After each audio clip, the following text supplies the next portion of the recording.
Hello everyone, welcome to this next video on my non-dual teachings. Today we're going to talk about Nirvana. No, not that Nirvana. The Nirvana within Buddhism or Hinduism in general, which is the concept that we have for total liberation. And Nirvana actually translates to something like blowouts, cessation, extinguishing. I think letting go is probably the best word that I can use. Now, YouTube doesn't need more videos on Nirvana, or probably it could have more than cats and dogs and the rest of the typical trending old-timers of YouTube. But Nirvana has a lot of definitions, and it has academic, scholarly conceptualization and achievement, and there's a lot of mysticism around the whole idea of achieving Nirvana and all of this. So I can only give you my humble opinion on what Nirvana is, what I have experienced, and what it really is about in the end. It's not really something complicated. It's not a different dimension in which we reside, that we have to work arduously to get there. Nirvana must be something that we are already. At least that is the view that, let's say, the minimalist seeker, which is myself, would look for. Now, minimalist because we know that something that has happened, and this is history, you can see it repeatedly in history, especially in non-duality, is that the culture becomes fascinated with the enlightenment process, with the moment in which you find this truth, this nature of reality. And so we start to embellish it with so many practices, and it's natural. It's not, a malicious activity that is done to shroud the whole process of mysticism. No, it really is a celebration of what it is, and so we create yogas and practices and exercises and all of this. That I think the most important element here is that teachers recognize that troubled minds or agitated minds, they are seeking objective reality. And so the only way in which they can perceive these sort of achievements is as a sort of goal, an objective, something that you accomplish. And so them being very clever, they design, of course, methods in which they very crafty they are to create this way to bring the mind to a cessation, to a halt. And that's where people start getting these glimpses of Nirvana. And so they have different stages and all of this. And these are very compassionate attempts to show the troubled mind that it is achieving something. But you can see over time that this has always been cut down in the middle and always say, no, we don't need all of that to achieve it, because a lot of people start to begin to buy into this idea, and it kind of becomes something religious, but not as religious as the, say, Catholic Church or something like that is very dogmatic. More in the religious sense of pedestalizing a specific or a particular way of achieving something, and then the discussion becomes like, oh no, you can't achieve that, you're immortal, you're not in this incarnation, and so on. So the talk about Nirvana, liberation of the mind, is something that over time becomes too agitated, paradoxically, and then it comes to a halt again and it's reset. I'll make a video talking about this because I think it's fascinating to see it through history, especially in non-duality, how there has been refinements and they've been very helpful for us. And so the point is that sometimes this is needed. Sometimes it's needed to create a stop to all this chatter, to all this conversation about the unattainability of Nirvana and the liberation of the mind. But it does acknowledge the fact that a lot of people do come from this perspective that they need to achieve something objective. And Nirvana is nothing of the like. Actually, it's the opposite. So in understanding this is what you may call even the spiritual seeking process, which is just the idea that you're going to become something that is greater than what you are right now. And so this is, again, if used compassionately, it can actually be guided through the process of realizing that, yes, come and get this candy that I have in my hand, and you have nothing in there, but you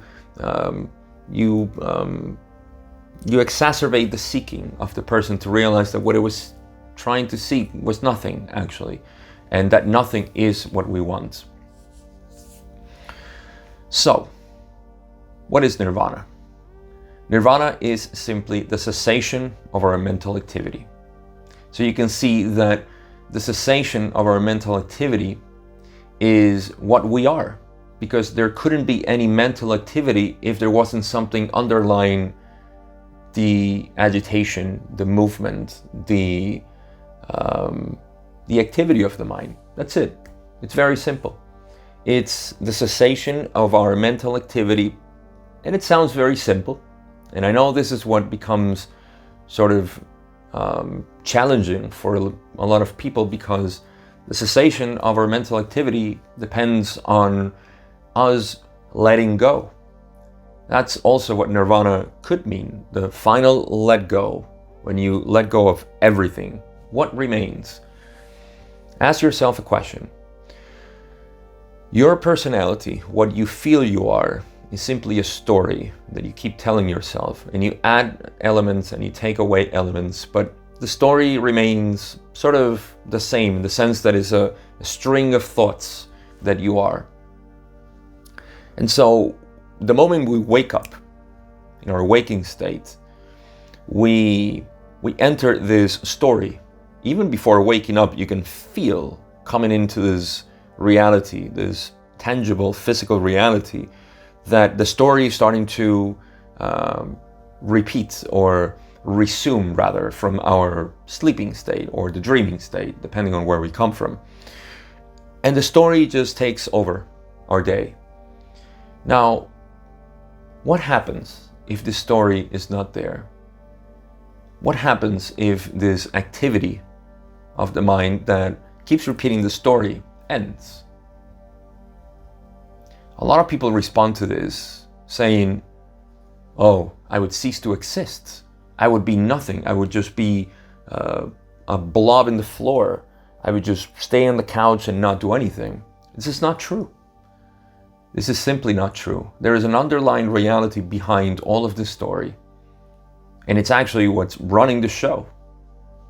It's what we call consciousness. So Nirvana is really the state of constant interest in the underlying reality of mental activity. And it can pervade the mental activity. It does so all the time. It's just that our awareness, instead of being on top of the story, it goes behind the story, and it's aware of the story playing out. So this is a constant state of awareness, simply being aware of what's happening.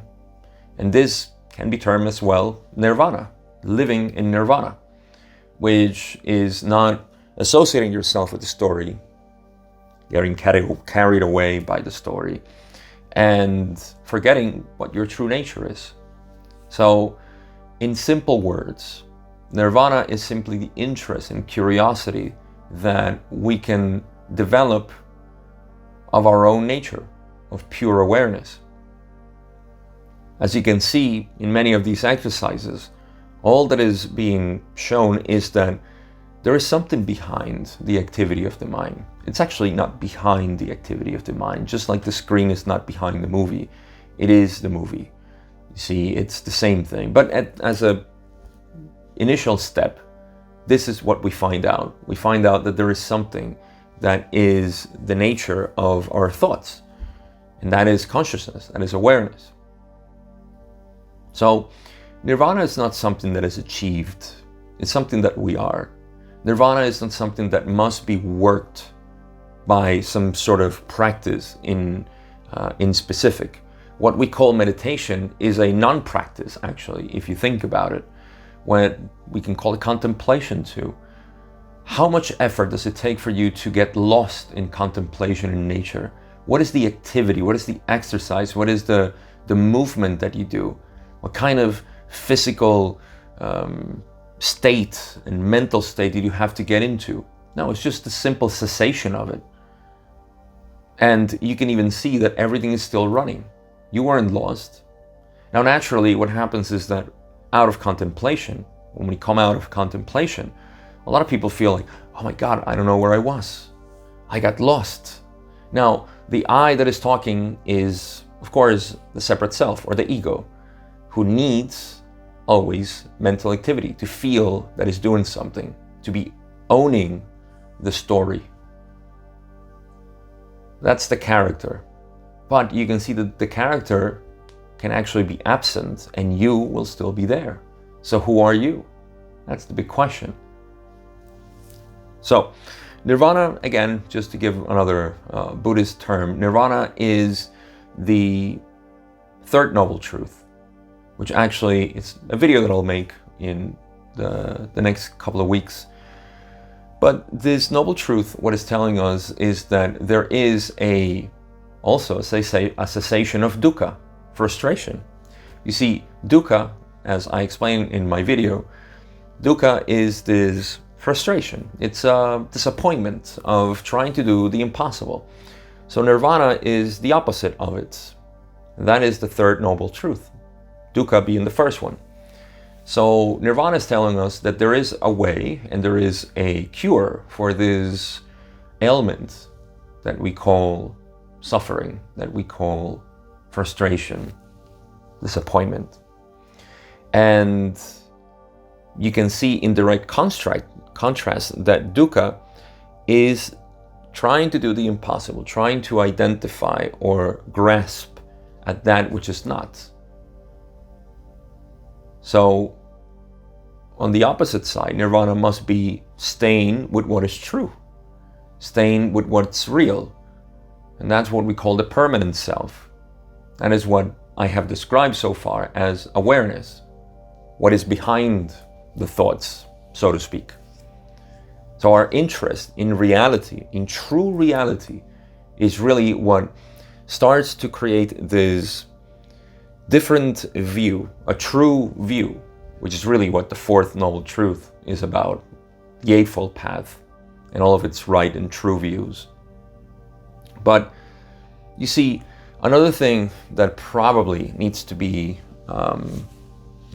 clear out is the idea that nirvana is a state that you one day will achieve. An, I have talked already about the falseness of achieving nirvana. So nirvana cannot be an object that will be attained. Nirvana, you can see it as a spectrum. And rightfully so, people who begin this practice of meditation, mindfulness, and being more aware of its thoughts, it's not just forced awareness of everything and ignoring certain aspects of yourself.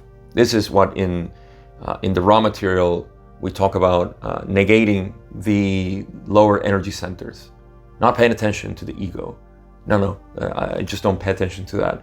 No, you have to observe everything.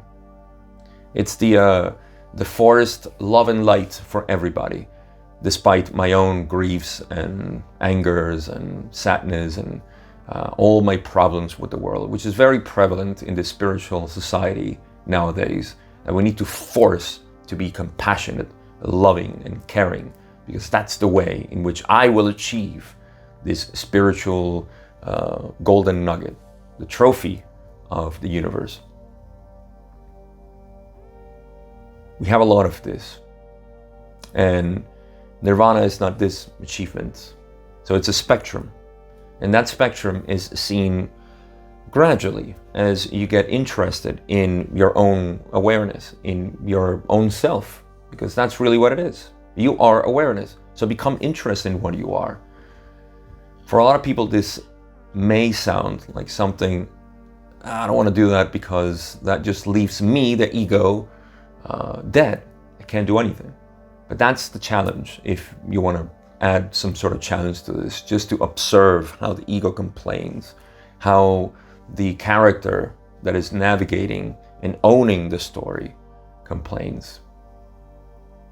But again, Nirvana, I would say, is not a state, even though, of course, yogis and people who have dedicated not even an X amount of time, because people have been meditating for 20, 30 years, and they still have issues of identifying with their own thoughts. They haven't really cleared out this true view.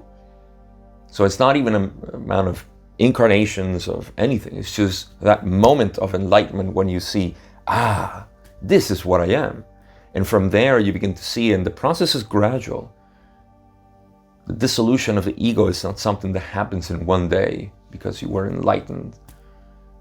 I'm sure not even Ramana Maharshi in its enlightened moment became what he was at the end. It was a gradual process. But some people do it faster than others, and that's okay. It's not the achievement, like I said. It is the process in which you begin to divest yourself from all these ideas of suffering and frustration. And so I think this is all I have to say about Nirvana.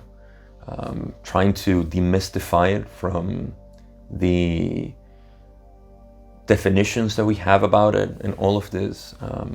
It's something that I certainly had in the past, and it was just discouraging for me to say, I'm a 30-something-year-old man at the time, and I don't think I can achieve this. It seems to be something for people living in India or some temples, and I guess I'll just have to make do with what I have, and that's being this mortal sinner who eventually will die and have to repeat the third cycle and whatnot.